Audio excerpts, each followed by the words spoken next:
한 주간 있었던 가장 핫했던 이슈를 골라 탈탈 털어보는 시사 토크. 보이는 라디오 좌우지간에 오신 여러분 환영합니다. 진보와 보수를 대표하는 정치 고수들의 썰전쟁 좌우지간. 오늘 함께하실 분들 소개해드리죠. 강원 중원의 젊은 피 윤민섭 의원, 강대규 변호사와 함께합니다. 어서 오십시오. 네, 안녕하십니까. 반갑습니다. 반갑습니다. 12.3 비상계엄 사태와 윤석열 전 대통령 탄핵으로 인해 치러진 6.3 조기 대선. 국민의 선택은 정권 교체였습니다.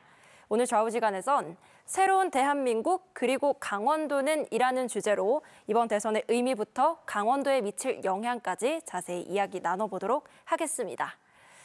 먼저 지난 대선에서 0.73% 차이로 낙선했던 이재명 후보였죠. 이번 21대 대선에서 역대 최다 득표를 기록하면서 3년 만에 정권 교체에 성공을 했습니다. 이번 대선 어떻게 보셨는지 한 줄 평을 좀 해주신다면요. 네, 일단 저부터 하겠는데요. 내란 심판과 견제 그리고 종잣돈으로 뽑았습니다. 약간 좀 부연 설명을 해드리면요. 일단은 이재명 지금 대통령께 가장 많은 그 표를 몰아줬으면서도 50%에서는 넘지 못했어요. 그러니까 약간의 이제 힘은 내란 심판이나 이런 것들에 대해서 힘은 몰아주되 50%를 넘지 못하면서 긴장감도 같이 불어넣었던 것 같고요.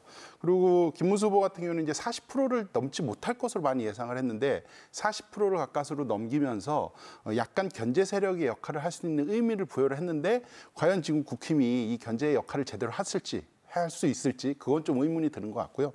이준석 후보 10% 넘지 못해가지고 8%인데 약간 좀 자중해라 이런 메시지가 좀 나왔던 것 같고요. 그리고 권영국 후보 이제 0.98% 나왔는데 득표율로 봤을 때는 미미하지만 이 선거 끝나고 후원금이 불과 몇 시간 만에 한 13억 정도 이렇게 후원금을 주면서 진보 정치에 대한 종잣돈은 좀 마련해줬다. 좀 이렇게 좀 평가를 하고 있습니다. 네, 변호사님은 어떻게 보십니까? 네, 국민들이 주신 당근과 채찍이라 하겠습니다. 이 당근과 채찍은 모든 정당에 다 주신 거라고 생각을 합니다. 새로 탄생한 대통령에게는 당근을 주면서도 채찍을 준 것이 윤민섭 의원이 말씀하신 것처럼 어떠한 견제 세력을 할 수 있는 그러한 여건을 만들어 놓은 것 같습니다. 결국 이재명, 권영국 당시의 두 후보자 또 김문수, 이준석 당시의 두 후보자를 비교해 놓고 봤을 때 표 차이가 0.91%, 1%가 나지 않은 그러한 표 차이이기 때문에 이것이 국민들이 양 당에게 각자의 역할을 열심히 하라라는 말씀이고요. 굳이 비교를 하자면 탄핵 직후의 대선이었기 때문에 박근혜 대선 때 탄핵 직후의 대선에는 국민의힘이 당시에 24% 콘크리트 지지층 얘기를 들었는데 이번에도 사실 그렇게 8대2나 7대3 정도가 나올 거라 예측을 많이 했음에도 불구하고 이렇게 많은 지지를 보수층에도 해준 것이 결국 당근도 주면서 채찍을 준 거라 생각합니다. 약간 매번 이제 선거 때 득표를 보면은 이제 제 발음과는 조금 다른 부분들은 있지만 표를 보면 정말 놀라울 정도 이렇게 대중 심리의 균형을 너무 잘 맞춰주는 것 같다는 생각이 이번에도 좀 많이 들었던 것 같아요. 왜냐면은 아까 이제 보수층에도 많이 표가 간 게 저도 생각보다 표 차이가 생각보다 덜 났거든요. 네, 이랬는데 이게 왜냐면은 이제 어쨌든 민주당의 권력이 커지는 거에 대해서 견제가 좀 필요하다 이런 메시지가 좀 주지 않았나 이런 생각이 들면서 정말 국민들이 위대하다 이런 생각이 정말 다시 한번 들었습니다. 네. 윤 전 대통령 파면으로 치러지는 보궐선거라 또 새 정부는 인수위 없이 대선 바로 다음 날 출범을 했는데요. 두 분은 이 새 정부의 최대 과제는 뭐라고 보시나요? 네, 제가 먼저 말씀드리자면 통합, 경제, 그리고 미래성장 산업 도약이라고 말씀을 드리겠습니다. 이 세 가지 키워드를 말씀을 드렸는데요.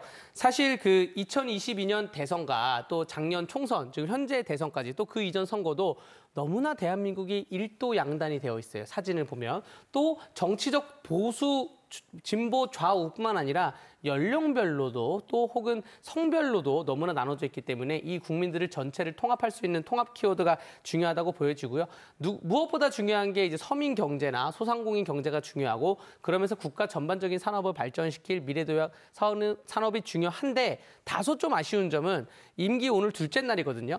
어제 첫째 날, 오늘 둘째 날에 이 통합이든 혹은 경제든 서민이든 혹은 소상공인이든 이러한 메시지가 나와야 되는데 지금 어제는 법사위에서 대법원 증감법을 만들고 또 오늘은 또 국회 본회의에서 특검법 3개와 검사 징계안을 통과시켰어요. 지금 급한 게 그게 아니거든요. 그 할 거는 다 예상을 했었습니다. 그런데 당장 급한 게 그게 아닌데, 그러니까 윤석열 대통령께서 여당이시니까 191석 거열을 갖고 있는 여당이시니까 국회에 좀 언지를 줘가지고 야, 좀 천천히 해. 나부터 메시지 내고 너네가 나중에 좀 천천히 해라. 이 정도의 조율을 좀 해야 되지 않나. 지금 경제를 먼저 해야 할 때라고 생각합니다. 네. 네. 강대기 변호사께서 뽑아온 거 이제 2개는 저하고 같은 것 같고요. 첫 번째 이제 통합. 통합에 대해서는 모든 국민들이 다 똑같은 것 같아요. 지금 대한민국이 뭐 세대, 계층 뭐 이런 걸로 너무 갈라져 있어요. 남녀로도 갈려져 있고 이래가지고 혐오 발언이나 이런 것들이 너무 많이 있고 이걸 오히려 정치권에서 많이 부추기고 있지 않나 하는 생각도 들고, 정치권의 인사들도 너무 센 발언을 많이 하면서 상대 진영을 공격하는 데만 너무 익숙하고, 양 극단의 지지층 같은 경우에는 뭐 남의 말은 전혀 듣지 않는 뭐 이런 상황들이 너무 팽배해 있어가지고 그런 것들을 좀 걷어내는 통합, 이런 것들이 좀 반드시 필요하다는 생각이 저도 같이 들고 있고요. 그리고 경제 회복 말씀하셨는데 맞습니다. 경제가 지금 너무 어렵고 지금 뭐 저희도 동네만 돌아다녀도 빈상가 뭐 이런 게 엄청나게 많이 나오고 있어요. 그래가지고 경제에 대한 부분들은 굉장히 중요하다고 생각이 드는데, 다만 방향이 기존에는 어쨌든 대기업 중심이나 대기업 세제를 혜택을 깎아주는 뭐 이런 식으로 좀 많이 추진했다고 하면은 더 이상 그런 방향은 좀 안 되는 것 같습니다. 서민 경제에 좀 집중을 해서 경제를 살리는 부양책을 만들어야 되는 것 같고, 이후에 추경이나 뭐 이런 부분들도 한다고 하니까 좀 잘 지켜봐야 될 거고, 방향을 좀 잘 잡아야 되겠다, 경제도. 이런 생각이 많이 들었었고요. 그리고 다양한 이제 불평등 해소, 경제 상황에서도 불평등이 양극화되는 문제들이 굉장히 심한데 그런 부분들에 대한 해소도 필요할 것 같고요. 그리고 마지막 좀 다른 부분들은 광장의 요구였던 것 같습니다. 지난 이제 12.3 개헌부터 시작해가지고 광장에서 응원봉을 들고 나왔던 분들이 가장 많이 했던 게 우리 사회도 좀 개혁하고 바꿔보자 했던 것들이에요.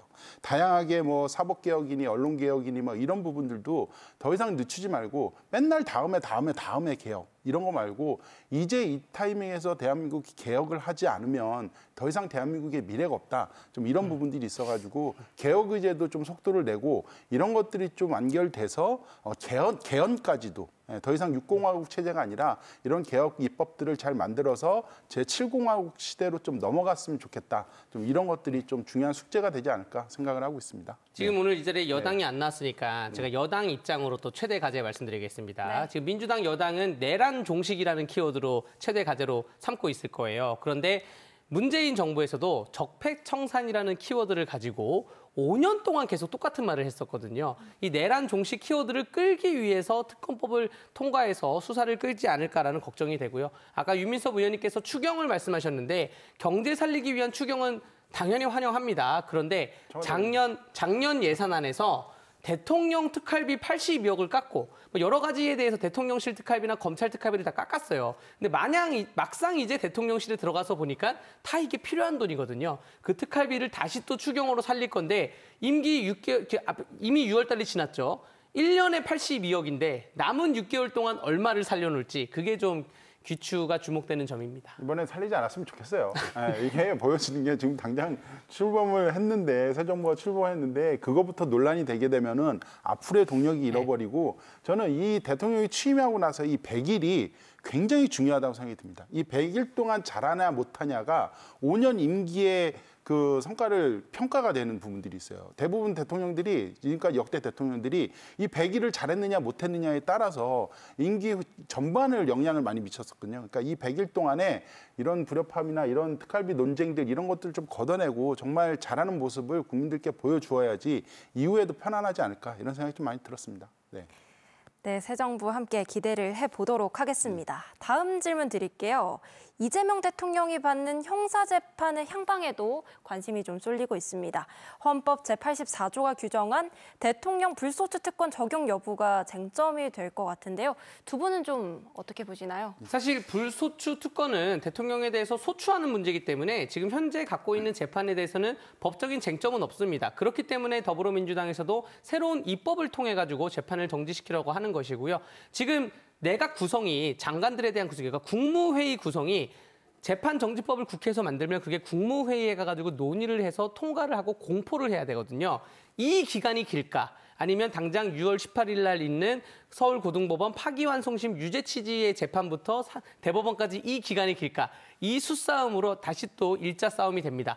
그렇기 때문에 지금 장관들에 대해서 문재인 정부도 탄핵 직후에 탄생했는데 그 인수위 없이 이럴 경우에 문재인 정부도 거의 한 140일, 길게는 한 200일까지 내각이 구성됐는데 아마 이번에는 신속하게 하기 위해서 국무총리를 정치인으로 임명한 게 아닌가 이러한 좀 생각도 드는 부분입니다. 어쨌든 재판정지법이 본회의에 올라오면 지금 국민의힘으로서는 어쩔 수가 없어요. 막을 수가 없어요. 뭐 국회 선진화법 때문에 몸으로 막을 수도 없지만 다만 필리버스터나 반대 토론이나 어제 보니까 대법원 증거법에 대해서 법사위에 퇴장했더라고요. 퇴장하시면 안 됩니다. 오늘도 무슨 특검법에 대해서 본회의 보니까 본회의에 아예 출석을 안 하는 국민의힘 의원들이 많던데 국회에서 일은 하셔야죠. 출석을 해서 반대 토론하고 그 반대할 건 반대 누르고 회의록에 조선왕조실록처럼 회의록의 역사에 기록은 해놔야 된다라고 좀 부탁드리겠습니다. 맞습니다. 퇴장은 함부로 하면 안 돼요, 의회에서는. 네, 맞습니다. 그런 부분들이 있는 네. 것 같고요.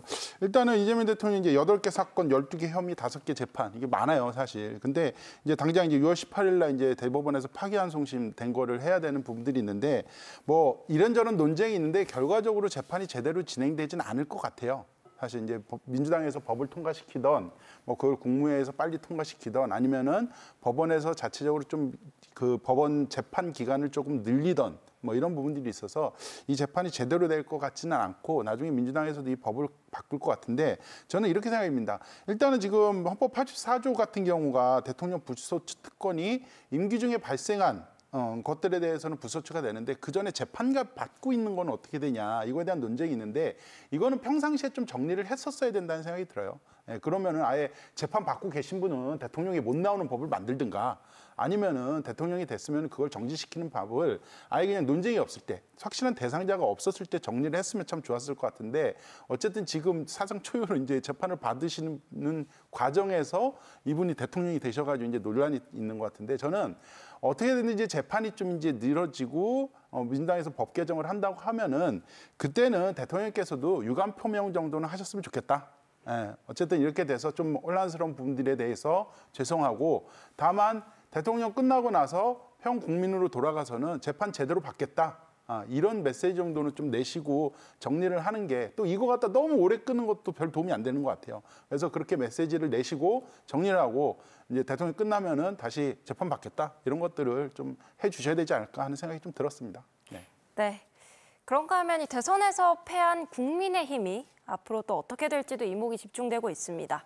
오늘 오전 국민의힘 권성동 원내대표가 대선 패배 책임을 지고 사퇴하겠다고 밝혔는데요. 그럼 좀 기존 지도부는 재편이 되고 변화의 바람이 불겠네요. 네, 아마 의원총회에서 다시 비대위로 가냐 전당대회로 가냐 얘기를 나눌 것 같은데 아마 전당대회로 가는 것이 중론일 것 같습니다.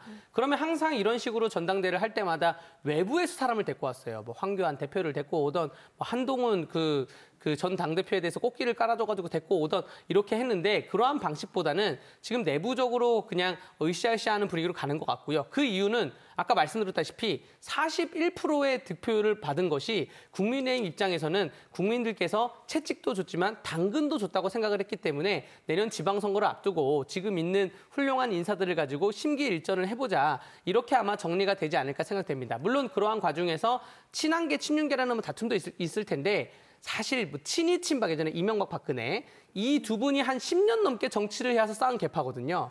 윤석열 전 대통령 그 입당하신 지 한 3년 정도 간 넘으셨고요. 한동훈 전 대표는 한 1년 됐을 거예요. 실제로 까보면 친이 친박의 실체가 친한의 실체가 없습니다. 다만 한동훈계라는 것이 한동훈 당대표 때 비례대표 받았던 의원들, 강남, 서초, 송파, 뭐 대구에서 한두 명 정도 일부 좋은 지역을 받았던 분들이에요. 그렇기 때문에 그분들이 충성하는 것 같은데 당에 좀 도움이 될 것 같지는 않습니다. 대선에 별로 관심이 없었다고 국힘이요.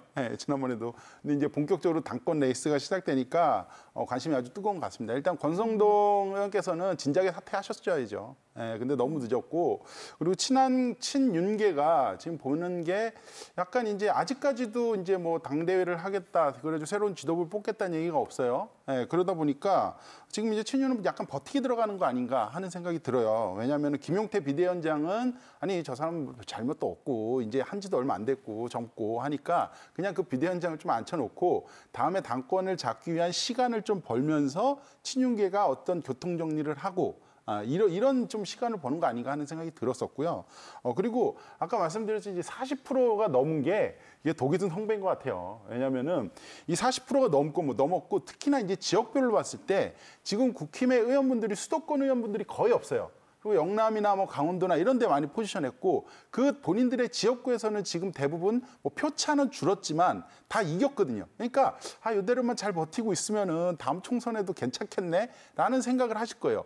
그러니까 별다른 외부에서 큰 충격을 오면서 당을 개혁하고 이런 것들이 잘 안 될 것 같거든요. 예, 그래서 지금 외부에서는 아니다, 지금 외과적인 수술이 필요해서 외부에서 인사를 영입해가지고 국민의힘을 강하게 좀 개혁을 해야 된다는 얘기가 안 먹히고 있는 것 같아요. 저는 그런 부분들이 문제라는 거는 생각이 많이 들고 있고요.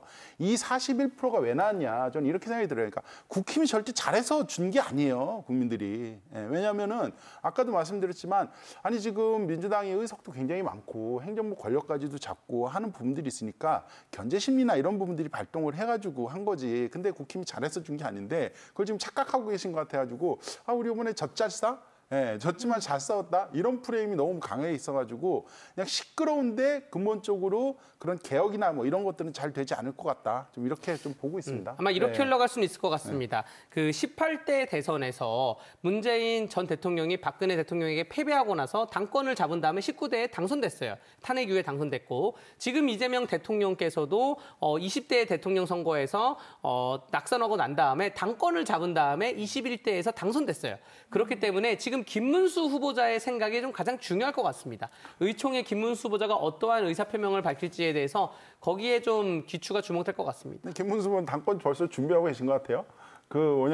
그 기자들하고 같이 이제 선거 때 유지했던 네. 단톡방도 그대로 유지하겠다고 하시고 선거 끝나고 다음 날 제가 그거 처음 들었습니다. 처음 들었어요. 네. 그 단톡방도 유지를 하겠다는 거예요. 기자들 나가지 말고 그냥 유지하겠다. 내 일상을 좀 전달하겠다. 일상을 전달하겠다. 정치인이 일상을 전달하겠다는 거는 나오겠다는 거네요. 정치 계속 하겠다는 거고. 네. 그리고 선거 끝나고 그렇네요. 다음 날 대부분 낙선하신 분들은 집안에서 이렇게 좀 쉬시거나 이렇게 조용히 계신데 등산 가셨죠. 이분 등산 가셔가지고 훌라퍼 돌리시고 턱걸이 하시고 저거 네. 보면서 건강하세요.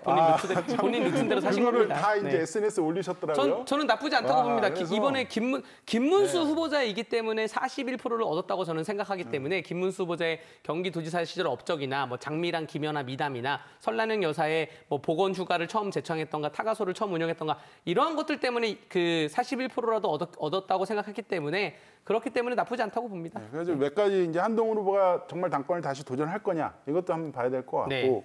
그리고 김문수 후보하고 친윤하고 어떻게 그룹을 형성할 거냐 이런 부분들이 있어가지고 그냥 약간 이제 진 당이지만 아주 지금 지고 복구하는 게 재밌게 보고 있어요. 네네. 네, 알겠습니다.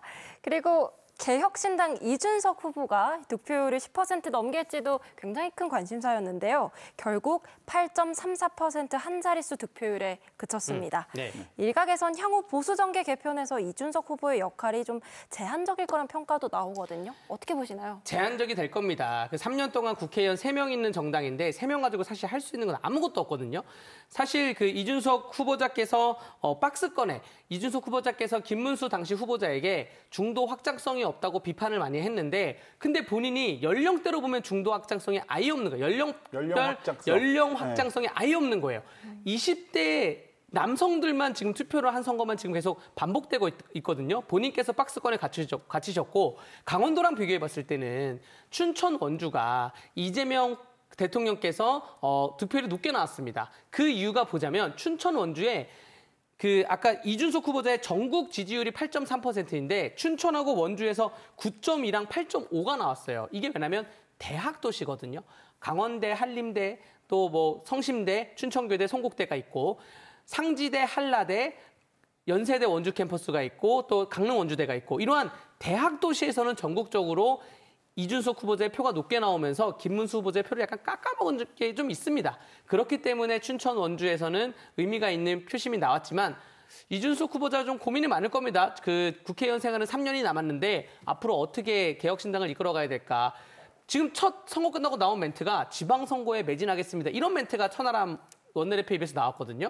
총선 끝나자마자 지방선거에 매진하겠습니다. 이건 약간 좀 어울리지 않는 어색한 말이었습니다. 네. 후보군이 많지는 않을 것 같아요. 또 개혁신당에서 그렇죠. 네, 지방선거에서 네. 아무래도. 예. 그리고 일단은 우선 이제 득표율에서 보면은 이제 3차 토론의 발언이 굉장히 여파가 컸던 것 같아요. 왜냐하면 이제 3차 토론에서 이제 그 혐오 발언을 하고 나서 이제 그 당시에는 이제 깜깜이 선거 기간이라고 해서 여론조사가 안 됐는데 지금 이제 선거 끝나고 나오는 거 보면은 그 3차 토론 발언 직전에는 10%를 넘는 여론조사가 굉장히 많았었다고 합니다. 근데 그 발언 이후에서는 10% 넘는 건 거의 사라지고 거의 반토막 났다는 거예요. 그래가지고 그거에 대한 것들을 이준석 후보도 다시 한번 돌아봐야 되지 않나 이런 생각이 들고요. 저는 득표율로만 보면은 8%는 많이 나왔다고 생각이 들어요. 그런 것들을 이런저런 사정을 떠나서 이제 봤을 때는요. 근데 일단은 그 8%가 이제 어떻게 앞으로 유지할 거냐에 대한 부분들이 있는 거고, 그리고 아마 그 3차 토론했던 이 발언이 계속적으로 꼬리표처럼 따라갈 것 같아요.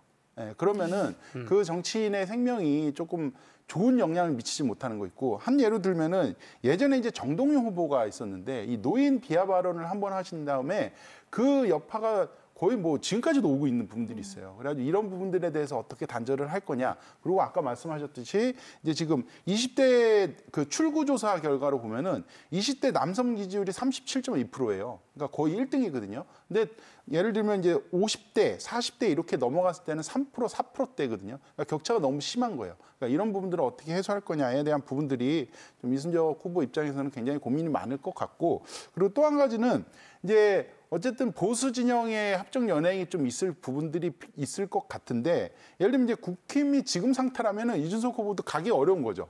계속 자중질환이 일어나고 있으니까요. 그리고 국힘 입장에서도 그렇게 꼭 이 3차 발언, 그 토론의 3차 발언 때문에 꼬리표 달고 있는 이준석 후보가 과연 손을 잡을까? 그러니까 서로 별로 이렇게 필요하지 않은 사이가 될 수도 있다. 좀 이렇게 좀 보고 있습니다. 이준석 후보자는 손을 내밀어야 되는 게 지금 국회에 징계안이 올라와 있습니다. 그 징계안이 191명이 거대 여당인데 국민의힘에서 9석만 동의를 하면 어떤 징계가 나올지 몰라요. 품위유지 위반으로 해서 정말로 심각한 징계가 나올 수가 있기 때문에 오늘 통과된 특검법 3특검법의 검사 수가 120명입니다. 대검찰청에 근무하는 검사가 68명이에요. 춘천지검에 근무하는 검사님들이 22명이에요. 근데 춘천의 도시보다 6배가 큰 도시를 수사할 수 있는 검사의 인력으로 지금 특검을 꾸렸단 말이에요. 지금 정권이 그렇게 흘러가기 때문에 이준석 그 의원에게도 굉장히 단죄를 내릴 거다. 여기를 연합을 하지 않으면 빠져나가기 힘들 거다 저는 생각이 듭니다.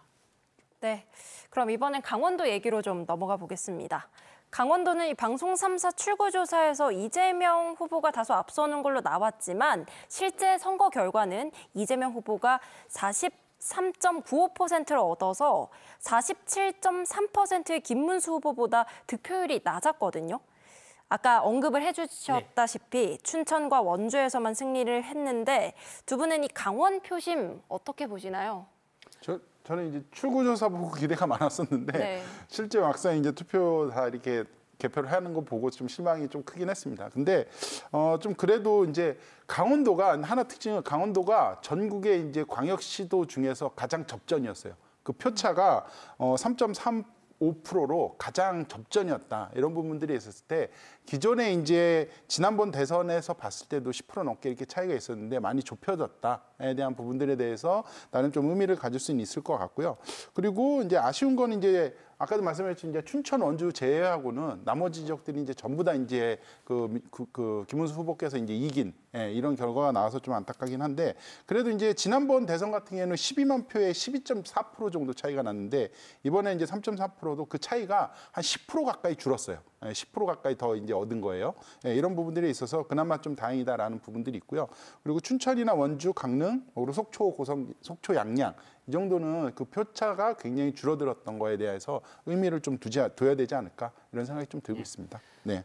계엄의 벽은 높았지만 인물론의 벽이 더 높았다. 그러니까 계엄으로 인해서 국민의힘에 표를 못 주겠다는 많은 분들이 선거 기간 3주 내내 요즘에는 다 온라인 시대 아닙니까? 이것저것 정보 자료를 받다 보니까 더불어민주당에도 표를 못 줄 것 같다라고 하면서 많은 고민이 결국에는 인물론으로 가지 않았나? 저는 이렇게 생각합니다.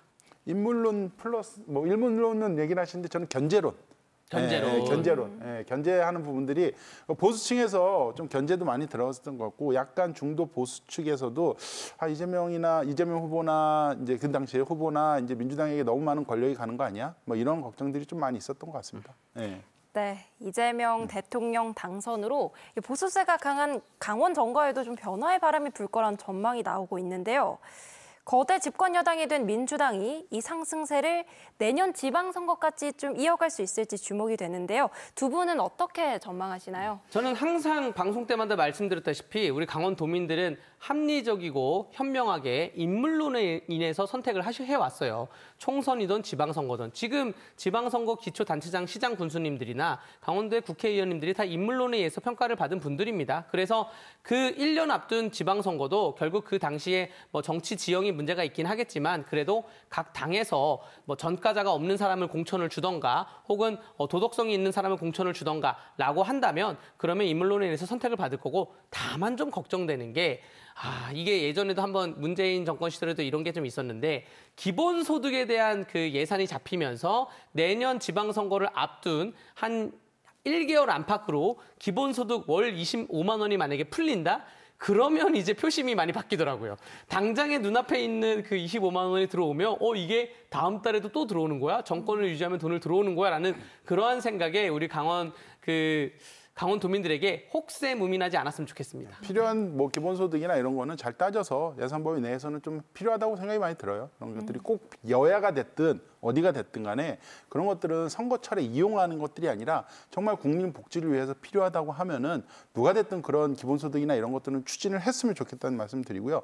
대선의 영향이 사실 지방선거에 영향을 미치지 않을 수는 없을 것 같아요. 왜냐하면 지금 봐도 출마하겠다고 하시는 분들이 제가 그냥 눈으로 봤을 때는 민주당 쪽이 훨씬 많아요. 선거했을 때도. 왜냐하면 국힘 질 것 같은데 굳이 거기 가가지고 정치하고 싶지 않다. 뭐 이런 생각이 또 많이 있는 것 같은데 근데 이제 강원도 입장에서는 봤을 때는 지금 이제 그 국민의힘과 민주당이나 뭐 야당이 이제 표 차이는 줄었지만 이게 뒤집어지진 않았거든요. 그리고 현역 국회의원이 있는 곳에 그대로 좀 표심이 나타났어요. 그래가지고 뭐 예전보다는 격차가 줄었지만 결코 만만치는 않을 것이다 하는 부분들이 있고요. 하나는 이제 그리고 지방선거가 앞으로 이제 딱 거의 1년 안쪽으로 남았는데 대한민국 정치에서 1년이라면 모든 일이 일어날 수 있고 모든 일이 안 일어날 수도 있어요. 아주 너무 격동이 크기 때문에 조금 더 지켜봐야 될 부분들이 있을 것 같고요. 그리고 대선은 기본적으로 이제 미래를 지향하는 투표를 합니다. 정말 대통령이 돼서 우리나라가 잘 됐으면 좋겠다. 이런 것들에 기대가 있는 선거고 다만 이제 총선과 지방선거는 현 정부에 대한 심판 내 성격이 강해요. 그렇기 때문에 이 1년 동안 이제 이재명 대통령께서 얼마나 잘하느냐 못하느냐 이거에 따라서 또 표심은 언제든지 뒤바뀔 수 있지 않나 좀 이렇게 보고 있습니다. 네, 그런가 하면 어제 국무총리 후보자를 비롯한 새 정부의 1차 인선이 발표가 됐습니다. 이광재 전 지사와 김병주, 정성호 의원 등 강원 인사들의 향후 입각 가능성과 강원 지역에 미치는 영향은 어떻게 보시는지 짧게 부탁드리겠습니다. 네, 일단은 그 입각을 하면서 그러면서 최혁진 원주 출신의 비례대표 의원이 승계를 하게 됐죠. 그리고 우상호 전 의원께서 강원도 선거를 굉장히 열심히 뛰었는데 더불어민주당에서 아마 청와대의 대통령실에 수석급으로 들어가지 않을까라는 그러한 전망이 있습니다. 그 외에 언급하신 많은 분들이 향후 입각할 가능성은 충분히 열어두고 있고요. 많이들 입각하셔가지고 이재명 정부의 성공을 도와서 강원도의 SOC 확충에 또 산업 개발에 기여했으면 좋겠습니다. 예, 저도 이제 뭐 강원도의 출신을 어떻게까지 봐야 되냐 하는 부분들이 있는 것 같아요. 왜냐하면 그렇죠. 지역구는 여기 아니신데 강원도 쪽 출신이세요. 그러면 이제 뭘 예를 들면은 뭐 표현이 그런데 이제 챙겨주는 이런 부분들이 있다고 하는 게 과연 어디로 갈까에 대한 부분들은 있어요. 근데 그럼에도 불구하고 강원도 자체가 좀 뭐 인적 자원이나 이런 게 크게 사실 풀이 넓지는 않기 때문에 강원도 출신 분들이 많이 가셔가지고 정말 그냥 구설수에 오르지 말고 정말 좋은 활동 많이 해주셨으면 좋겠고 그게 또 뭐 당장 강원도에 득이 되냐 안 되냐 이런 것보다도 강원도 출신 분들이 중앙정치 무대에서도 잘 활동하셨으면 좋겠다는 생각이 많이 듭니다. 네, 알겠습니다. 좌우지간 오늘의 주제, 새로운 대한민국 그리고 강원도는에 대한 두 분의 한 줄평 끝으로 들어보겠습니다. 예, 네, 저부터 할까요? 저부터 하겠습니다. 네, 이재명 정부의 성공을 기원하겠습니다. 우리나라를 잘 통치해 주시길 바라면서 방탄은 그만 경제부터 챙기자로 한 줄평 하겠습니다. 예, 접니다. 개혁과제 얘기했을 때 매번 이제 나중에 이 얘기가 가장 많았었는데요. 개혁과제 나중에 말고 지금으로 하겠습니다. 네. 네, 알겠습니다. 이재명 대통령은 모든 국민을 아우르고 섬기는 모두의 대통령이 되겠다고 밝혔는데요. 부디 그 초심을 잃지 않고 지역균형 발전을 위해서도 힘써주시길 바라겠습니다. 오늘 함께해 주신 윤민섭 의원, 강대규 변호사와 함께했습니다. 오늘 말씀 고맙습니다. 네, 감사합니다. 감사합니다. 네, 뉴스 그 이상의 뉴스, G1 뉴스쇼. 오늘 저희가 준비한 소식은 여기까지입니다. 편안한 저녁 시간 보내십시오. 고맙습니다.